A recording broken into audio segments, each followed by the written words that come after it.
अनोखी सीख।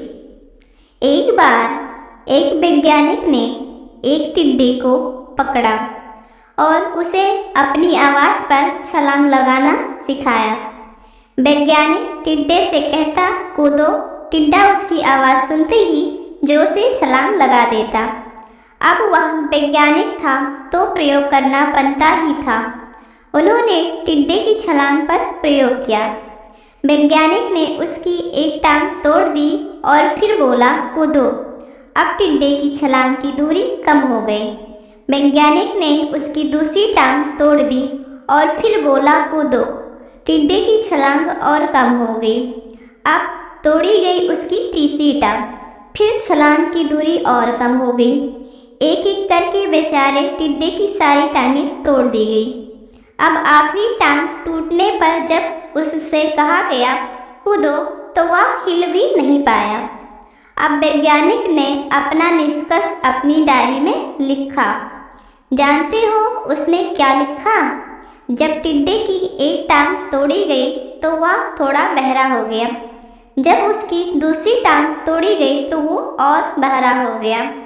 हर टांग टूटने के साथ वो और बहरा होता चला गया और सारी टांग टूटने के बाद वह बिल्कुल बहरा हो गया। अब जोर जोर से चिल्लाने का भी उस पर कोई असर नहीं हुआ। वो तो अपनी जगह से हिल तक नहीं सका। छलांग लगाना तो दूर की बात है। इस कहानी को सुनकर सभी को ऐसा ही लग रहा है ना कि क्या मूर्ख वैज्ञानिक था। इतनी सीधी सी बात उसे समझ में नहीं आई। या कुछ लोग ये भी सोच रहे होंगे कि ये तो किसी बच्चे को भी पता है कि टिड्डे की छलांग उसके टांग टूटने की वजह से कम होती जा रही थी, ना कि वह बहरा हो गया था। दोस्तों, हम सभी जीवन में कई बार ऐसे ही मूर्ख बन जाते हैं।